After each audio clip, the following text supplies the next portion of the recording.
Cześć, jak się macie, and welcome back to the channel. This is the language overview of Polish. We got no time to waste on the intro, so let's go! To start, as always, let's look into the history of the language. Polish, or polski, is a West Slavic language in the Indo-European language family. Therefore, it's descended from Proto-Slavic, which was spoken by the ancestors of all the Slavic language speakers up to around 600 AD, in what's now western Ukraine and southern Belarus. Around that time, the Slavic expansions happened, and the West Slavs, as their name implies, moved west into what's now Poland. Then the West Slavs themselves split up, and this led to the development of Old Polish, among other languages spoken between the 900s and 1500s. However, due to Catholicism being introduced in 966, Latin was the official language of the Kingdom of Poland, while Old Polish itself was just the vernacular. This led to a lot of Latin loanwords, as well as to Polish not actually being written until about 1270, and when it was in the Latin script, a theme among Slavic languages. Anyway, Polish actually did become an official language in the Kingdom of Poland in the 1500s, at which time it started being considered Middle Polish, spoken from the 1500s to the 1700s. Also at this time, in 1569, the Polish-Lithuanian Commonwealth was founded, and Polish was an official language, greatly increasing its influence as the Commonwealth covered a large portion of northeastern Europe.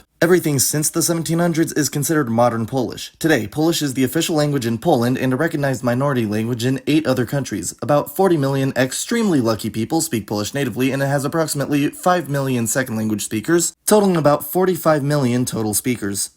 So we've seen where Polish comes from, but how does it sound? It's time for the phonology. Phonemically speaking, Polish has 8 vowels and 28 consonants, totaling 36 phonemes, at the lowest. There's some academic disagreement over whether labial and dorsal consonants like m or g have phonemic hard and soft variants, or whether they're soft variants or just clusters with y. If you consider them separate phonemes, then this would add 8 consonants, giving Polish 36 consonants and 44 total phonemes. But now you may be asking, what the hell are hard and soft consonants? Good question. Basically, most Slavic languages have a system where consonants can be palatalized, meaning the tongue is put closer to the palate, the roof of the mouth, and a sort of y sound is released with it, and these are called soft consonants, while the non-palatalized consonants are called hard. However, Polish palatalization got so extreme and so ingrained in the consonants that it completely changed them to where many of the soft consonants, the coronal ones especially, sound nothing like their hard counterparts. Nonetheless, the dichotomy of hard and soft still exists for grammatical reasons we'll get into later, and this means that all Polish hard consonants have a soft equivalent shown here. Some of the more unexpected pairings are g with z,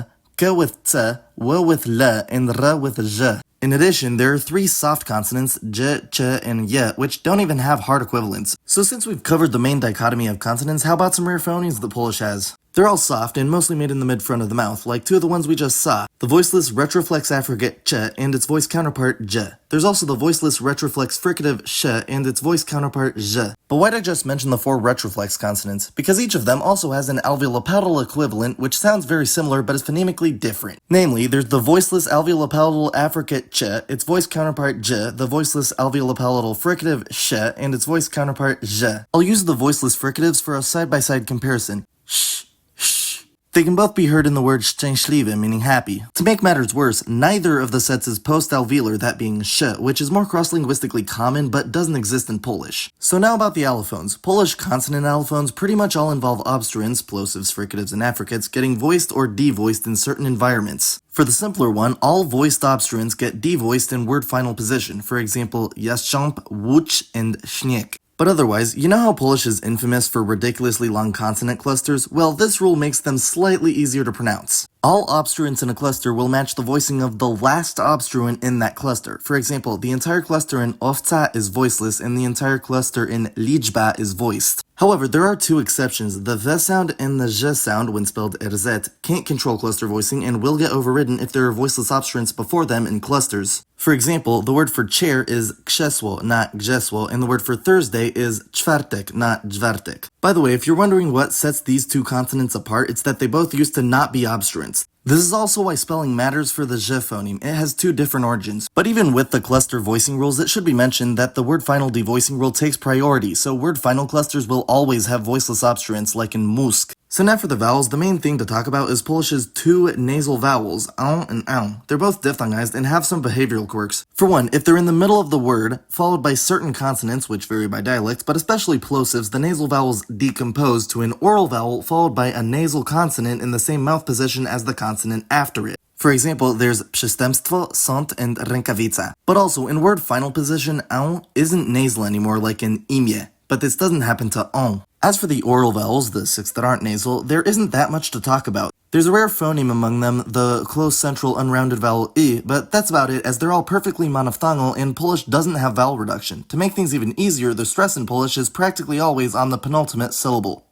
So now it's time for Polish orthography, and I know it has a certain reputation, so I just gotta say, it's really not that hard. It uses rules that are always followed. People just think reading Polish is hard because it follows its own rules, independent of any other writing system. It's actually easier to read than a lot of other scripts. So what is that system? Well, Polish uses its own form of the Latin alphabet with 32 letters, those being 9 vowels and 23 consonants. You may also occasionally find the letters ku, v, and x in a few loanwords. We'll start with the diacritics. Polish uses 4 diacritics in total, and they all basically create different letters. The only diacritic found solely on vowels is the ogonek, a little tail, literally what its name means, under a and e, which makes the nasal on and ow. As for consonant diacritics, there's the dot, or kropka, over z to make zet, and the stroke, or kreska ukośna, down the middle of l to make L. As for the acute, or kreska, which some people insist isn't an acute, but let's be real, it's an acute, its two uses are both a bit more complicated, so now I'm gonna briefly explain how the soft consonants are represented. Some of them just have their own characters or digraphs, which we'll talk about in a minute, but for some, their spelling depends on their place in the word. If there's a vowel after them, you just insert an E, like in niebo or miasto. By the way, if there's a y sound but the consonant is still hard, then you use yot instead, like in zjeść. If the vowel there is already E though, you can just leave it as is, because E automatically indicates a soft consonant before it, like in zima. But what if you have one of these soft consonants not before a vowel, like before a consonant or at the end of a word? Well, you put an acute on it. Some examples are żywność, jesień, and światło. Also, it should be mentioned that just adding an acute to a hard consonant doesn't make it soft, as the hard-soft pairs don't always use the same letter. For example, te soft is tse with an acute or che, and de soft is the digraphed dejet with an acute, so let's talk about digraphs. They basically just cover the rest of Polish's absolutely loaded consonant inventory. 3 of them are pretty self-explanatory since they're just affricates of their 2 component letters, so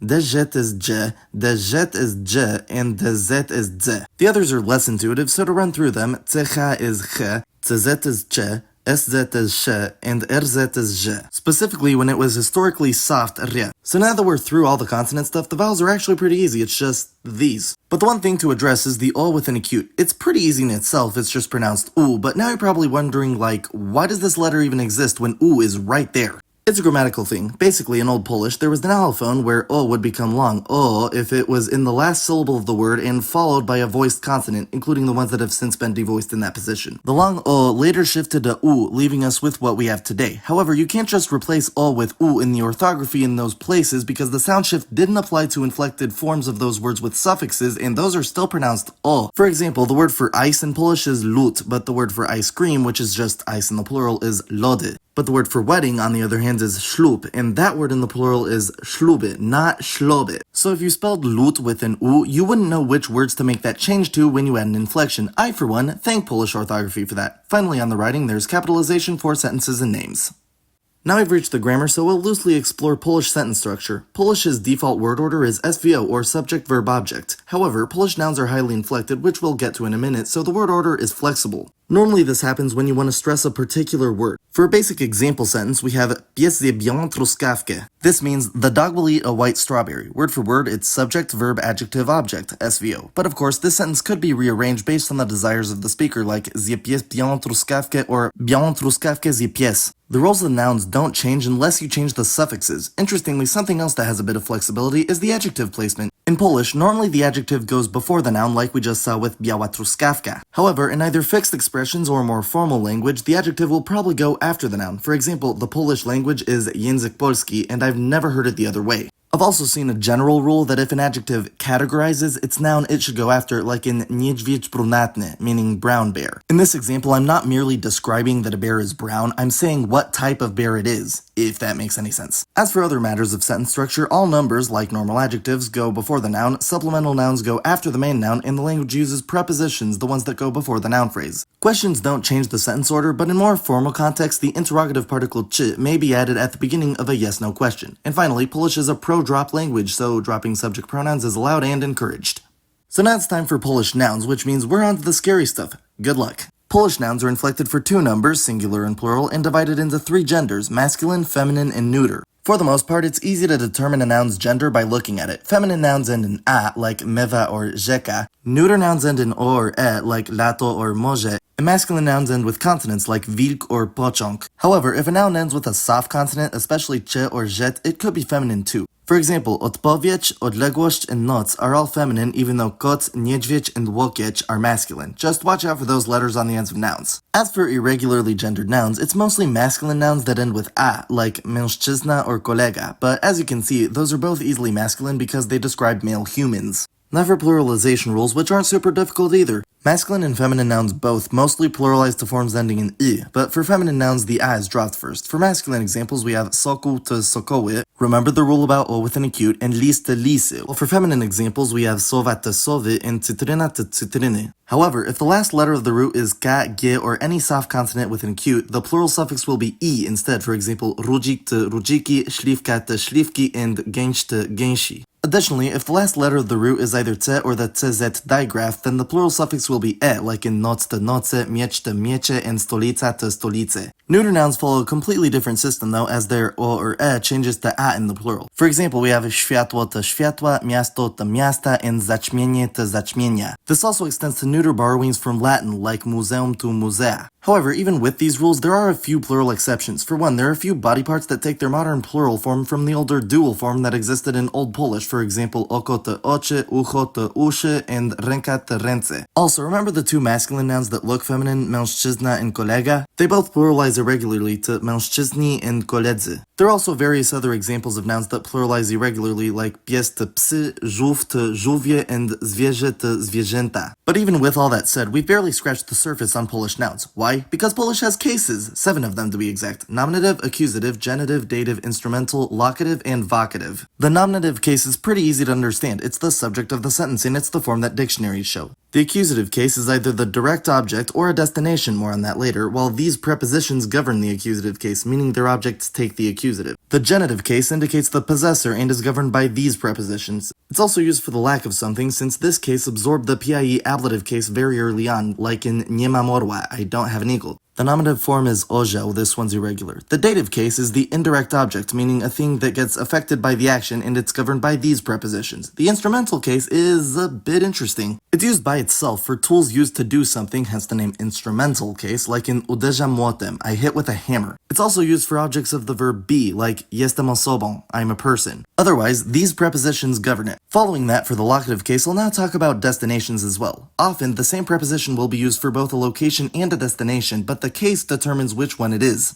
The locative case, as its name implies, is used for the location, while the accusative is used for the destination. For example, jestem w lesie with the locative means I'm in the forest, but patrzę w las with the accusative means I look into the forest. And finally, the vocative case is pretty simple. You use it to address someone, as in, here kitty, which in Polish would be tutaj koteczku. So now that we know what the cases mean, how do you make the cases? Except the nominative, because that was explained in the gender part. I'll start with the feminine singular nouns because they're particularly unproblematic. The accusative takes the suffix e, and the genitive takes either I or e, but never e, so it's not exactly like the nominative plural. Then, the dative and locative both take the suffix ye, which automatically makes any hard consonants at the end of the root soft. This is why knowing the hard-soft pairs is important. For example, spring is wiosna, but in the dative and locative cases it becomes wiośnie. It's just I for certain soft consonants though. Finally, for the feminine nouns, the instrumental takes on, and the vocative takes o, which makes the feminine the only gender where the vocative is completely unique. Now for masculine and neuter nouns, staying for now with the unproblematic cases. The dative suffix is ovi for masculine nouns and u for neuter, while the instrumental is m for both. Also, for neuter nouns only, the accusative and vocative cases are identical to the nominative, while the genitive always takes the a suffix. Unfortunately, the rest of the cases are a bit complicated. For masculine accusative nouns, if the noun is inanimate, then the accusative will match the nominative suffix or the lack thereof, just like the neuter nouns. However, if the noun is animate, meaning a person or animal, then the accusative will match the genitive. As for the masculine genitive itself, it also depends on animacy. The general rule is that animate masculine nouns take a as the genitive suffix, while the inanimate ones take u. Unfortunately, and this is the super problematic part, there are exceptions to this latter rule, as a good number of inanimate masculine nouns take a instead. The other problematic case is the locative for both masculine and neuter nouns. The rule is that if the last consonant of the root is hard but not velar, then you soften it and add ye, but if the final consonant was already soft or velar, then you add u instead. Also, the masculine vocative suffix matches the locative, so it's tricky by association. And lastly, of course, there's the plural cases, but thankfully gender's irrelevant here outside of the aforementioned nominative suffixes.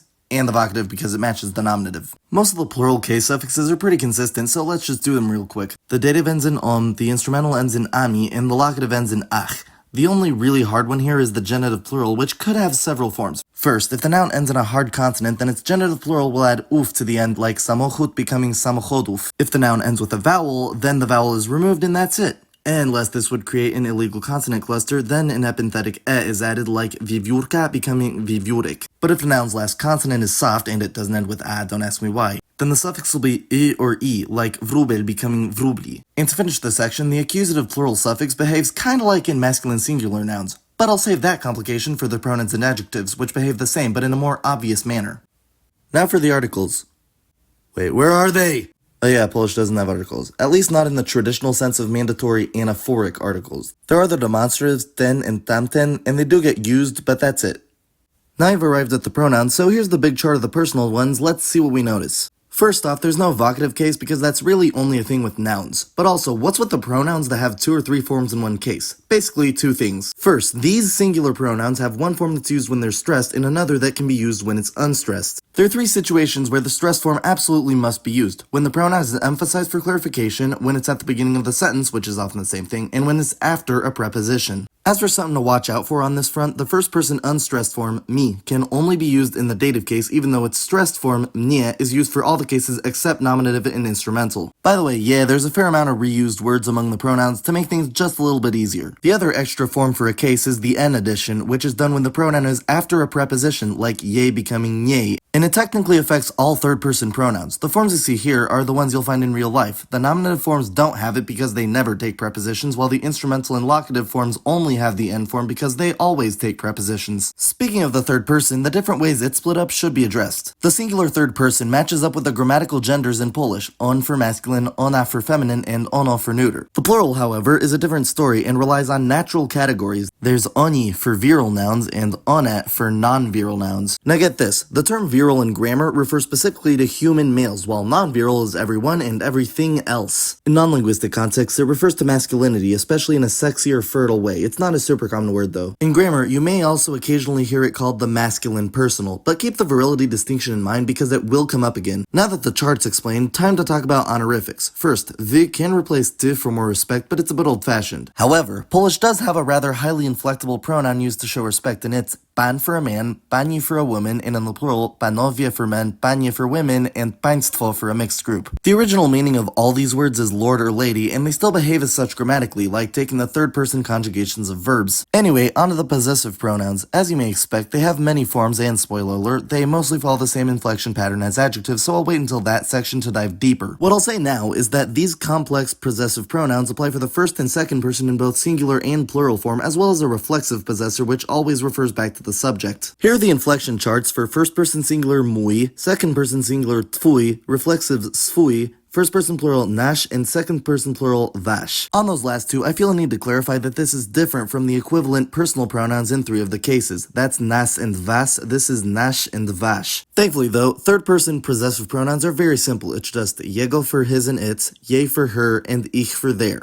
Now I'll talk about Polish numbers, yet another section which will be a major headache. First off, here's 1 through 10 as you would hear someone count them, but this is of course just the surface of Polish numbers. The gender agreements on numbers, for one, are rather complicated. 1, or jeden for example, behaves like a normal adjective with jeden for masculine, jedna for feminine, and jedno for neuter, and it can also be used in the plural. But then 2, dwa, has a completely unique gender system. There's dwaj for virile, dwa for either masculine, non-virile, or neuter, and dwie for feminine. Also, there's cases. Did I mention cases? I showed them anyway. The rest of the numbers above that have a regular virile non-virile distinction. That being said, 3 and 4 have different looking virile forms than the larger numbers, those being 3 and 4. The larger numbers' virile forms end in u, like 5 through 10, while the even bigger numbers have virile forms ending with just u, like 11 from 11 and 20 from 20. The virile form, by the way, is also the case form for all the not nominative or accusative cases, except the instrumental for some reason, which ends with yoma or some variation like trzema, siedmioma, and jedenastoma. So that's the gist of how the numerals themselves are shaped, but unfortunately what they do to their nouns is equally as complicated. If the noun has 1 before it, it's of course singular, like jeden kot.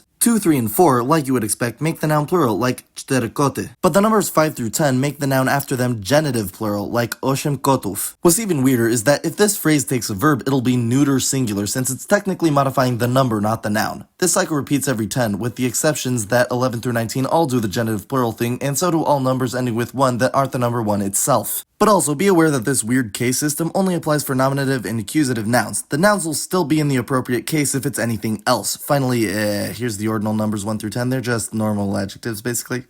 So now let's talk about those adjectives. Polish adjectives are inflected for gender, number, in every case except vocative, but thankfully the suffixes on the adjectives are much better behaved than those of the nouns. To start, the dictionary form of the adjectives, which is the masculine singular nominative, always ends in either I or E. Basically, E is for the adjectives where the last letter of the root is ga, ge, or palatalized, but not necessarily soft. For example, there's wysoki, długi, and ostatni. The rest of the adjectives end in I, like mały, suchy, and czerwony. This suffix difference has no real effect on the case chart outside of adding palatalization. Speaking of which, here's the chart for czerwony, red, which I'm using because it's very straightforward and its last consonant is hard. As you can see, the animacy distinction in the masculine singular and the virility distinction in the plural are both intact for the nominative and accusative cases. Also, the suffixes are sometimes familiar from the noun section, like the feminine singular instrumental suffix being en, while others are less familiar, like the masculine and neuter singular genitive being ego and the dative being emu. The feminine singular actually is pretty easy to make adjective endings for. It's just a for the nominative, en for the accusative and instrumental, and a for the rest of the cases, a very small assortment of suffixes. But now, look at the virile nominative plural and notice how it's czerwoni with an E. Here it doesn't look too suspicious, but be aware that it will soften the letter before it. This can be a slight change like mały to mali, but it could be a bit bigger like wysoki, which already ends with E, becoming wysocy. The consonant softened and the vowel changed in the opposite direction. Fun. Now, the adverb forms of Polish adjectives are formed with either the suffix je or o. I don't know the pattern, but I can tell you that certain adjectival suffixes always carry the same adverb form, like that all adjectives ending with owy go to ovo, and the ny adjectives go to nie. Finally, for the adjectives, Polish has both comparative and superlative degrees. They mean respectively more of the adjective and the most of the adjective. To make them comparative, change the suffix to szy, like gruby to grubszy. Unfortunately, this can sometimes require extra steps, like czerwony to czerwieńszy. There are some patterns though, like if it ends in ny and the letter before that is a consonant, the suffix will become mniejszy, like trudny to trudniejszy. There are also some suppleted comparatives like dobry to lepszy, zły to gorszy, mały to mniejszy, and wysoki to wyższy. Other adjectives that for some reason can't take the suffix go into the comparative by putting the word bardziej before it, like drier, bardziej suchy. Beyond this, the comparatives inflect exactly like normal adjectives, and the superlative is very easy to make. You just add the prefix naj to the comparative form, so better is lepszy, but best is najlepszy.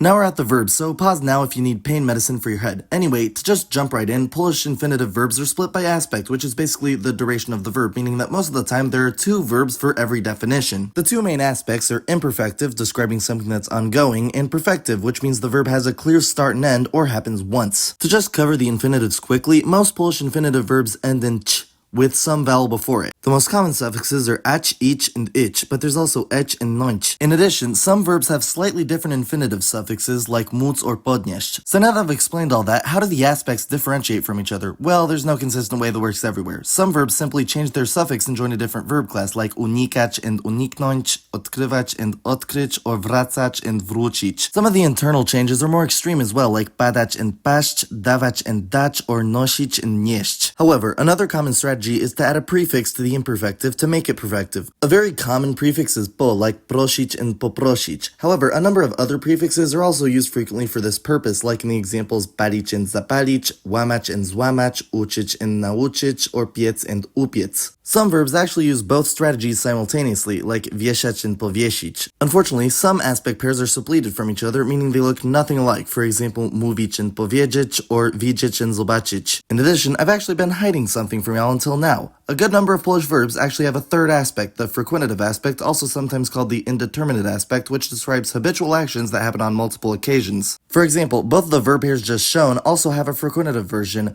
mawiać and widywać, respectively. Also, in a previous video I did about grammar in general, I wrote an example sentence in Polish which used the verb jadać. This is the frequentative verb meaning eat, so the sentence referred to me eating ice cream on occasion. It wasn't something I did once and stopped, which would be zjeść, the perfective verb, and it was neither something I'm doing 24/7 nor something I'm currently doing. That'd be jeść, the imperfective verb. So now that all that's done, it's time to conjugate some verbs. I can't possibly cover all the weird ways verbs get conjugated, but I'll use a wide variety of verbs to try and cover all the main patterns. Therefore, the example verbs will be słuchać, lubić, widzieć, kopnąć, móc, piec, nieść, czuć, and gotować. By the way, a note about this last one. Verbs with the infinitive suffix ować form their own verb class, which behaves very differently from other ach verbs. Also, I gotta apologize to those of y'all who've seen the Russian language overview because that language has the same situation. I just completely forgot to talk about it. So yeah, sorry about that. Anyway, the first tense we'll talk about is the nonpast. It has this name because its actual meaning depends on the aspect of the verb. If the verb is imperfective, this is the present tense, but if the verb is perfective, then this is the perfective future, which of course describes one-time actions in the future. For example, the first example verb słuchać is imperfective, so słucham means I listen in the present tense, or I'm listening, there's no difference. Whereas its perfective counterpart is posłuchać, and posłucham means I will listen one time in the future. So yeah, looking at this chart, it's just 3 people, 2 numbers, nothing too hard, but notice the M at the end of the first person singular form and keep that in mind as we check out the other charts. Here's lubić, and you can see that here I like is lubię. This is the other possible way that conjugation could end. Also, the suffixes on the whole chart have largely shifted to E instead of A.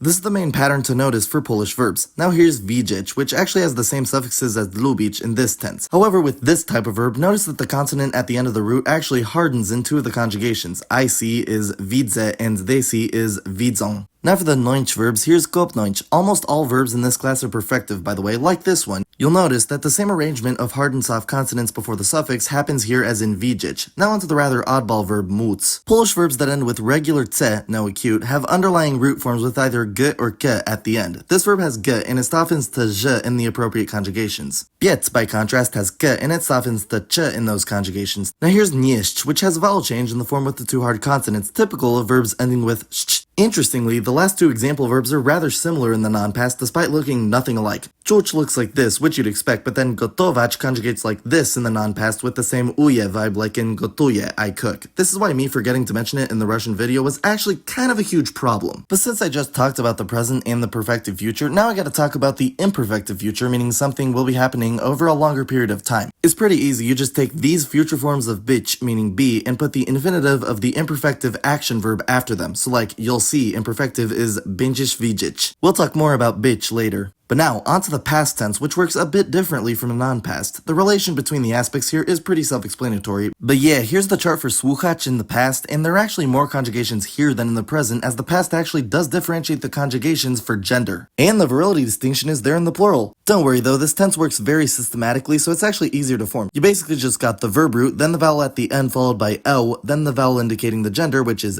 or nothing for masculine, a for feminine, o for neuter, e for plural virile, and I for plural non-virile, with the consonant at the end representing the person. Also, the virile forms like słuchaliśmy, meaning we listened, have el instead of l, because remember, el is the soft counterpart of l, and that consonant needs to be soft because of the e there. Anyway, here's lubić in the past, which is pretty much the same thing, but with e instead of a. Now here's widzieć, which is more interesting because its suffix actually changes to a, which isn't found in the infinitive, except in the virile forms where it stays e. A similar thing happens to kopnąć, but instead of only the virile form keeping the infinitive suffix's vowel, here it's the masculine singular. Now for móc, which requires a bit of explanation. It of course has the g in it, but there's no vowel between it and the l. Also, here's a point about pronunciation that specifically applies here, especially for younger speakers. If w is either between consonants or after a consonant at the end of a word, it doesn't get pronounced. So he could, for example, is just mógł, even though she could is still mogła. Here's piec, of course, same situation, just with ka. Now here's nieść, which is actually a little like widzieć. The stem vowel changes everywhere except the virile forms. Finally, here's czuć, completely normal, and gotować, surprisingly also completely normal. Now for the conditional or would tense, but I won't go over all the verbs again because this mood is simply formed off the past tense. Specifically, you take the third person gender appropriate past tense form, add be, and then add the same personal suffix from the past tense. So here's the chart, but there's something else I need to point out. When the conditional is formed, the stress doesn't move. It stays where it was on the original past tense form. So you, male, would listen is słuchałbyś, and even more weirdly, y'all, all female, would listen is słuchałybyście, which makes the conditional mood the one exception to the otherwise super reliable Polish stress rule. Finally, for the true conjugations, we have the imperative mood. Here's the chart for słuchać, and you'll see that there are three conjugations here, the second person singular and plural, and the first person plural, which means let's listen. Thankfully, there's really only one form to learn here, the second person singular, as the two other forms just add a predictable suffix to the end of it. Słuchać shows one of the ways the imperative can form, with a jot at the end becoming słuchaj. The other way can be seen on lubić, which is nothing, it just becomes lub.